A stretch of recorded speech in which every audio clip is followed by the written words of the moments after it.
என் அன்பு பிள்ளையே, இன்று உன் அப்பன் உன்னுடன் நேரடியாக பேச வந்ததற்கு ஒரு முக்கிய காரணம் உண்டு. சமீப காலமாக நீ மிக பெரும் குழப்பத்தில் இருக்கின்றாய். அந்த குழப்பத்திற்கான காரணம் நானே ஆவேன். உனக்கு ஒன்றும் புரியவில்லையா? தெளிவாக சொல்கிறேன், கேள்.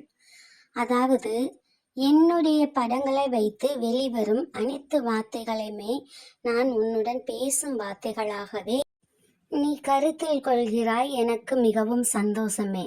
ஆனால் அனைத்தும் நான் பேசும் வார்த்தைகள் அல்ல. இதில்தான் உன்னுடைய கெட்ட நேரம் வேலை செய்கின்றது. என்னுடைய வார்த்தைகளைப் போலவே சில நேரம் என் புகைப்படத்தோடு அது உன்னிடம் பேசுகிறது. அதில் கூறும் அறிவுரைகளை நான் கூறுவதாகவே நினைத்து நீ மனதில் மிகவும் பயப்படுகிறாய். உன்னிடமிருந்து உன் உறவை விலக்கி வைக்கிறேன் அப்படி என்ற வார்த்தை வந்தால், நீ மிகவும் நேசிக்கும் உறவை உன்னிடமிருந்து நான் விலக்கி வைப்பேன் என்று நீ நினைத்து பயப்படுகின்றாய். அந்த பயம்தான் உன்னையும் என்னையும் பிரிக்கின்றது.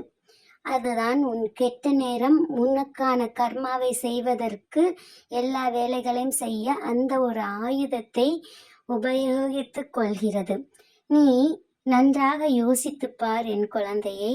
உன் அப்பா யாம் இருக்க பயமேன் என்று கூறிய உன் அப்பா உனக்கு கெடுதலான உன் மனம் வருத்தப்படும்படியான செயல்களை நான் செய்வேனா?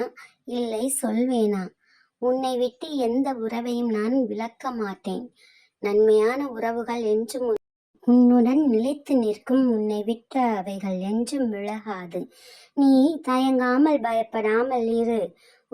என் மீது கொண்ட நம்பிக்கையை ஒருபோதும் குறைத்து கொள்ளாமல் நீ தினசரி வேலைகளை செய்யும் வழிபாடை தொடர்ந்து செய்து கொண்டு வா. நான் இருக்கிறேன் உன்னோடு. உன்னை என்னிடமிருந்து பிரிக்க குழப்பம் செய்யும் அந்த கெட்ட நேரத்தை நான் பார்த்து கொள்கிறேன். நம்பிக்கையோடு இரு மகளே. நான் உன்னை என்றும் கைவிட மாட்டேன். உனக்காகவே நான் இன்று இப்பொழுது வார்த்தைகளால் பேசிய நான் வார்த்தை ஒளியால் பேச வந்துள்ளேன். என் மீது நம்பிக்கை வை.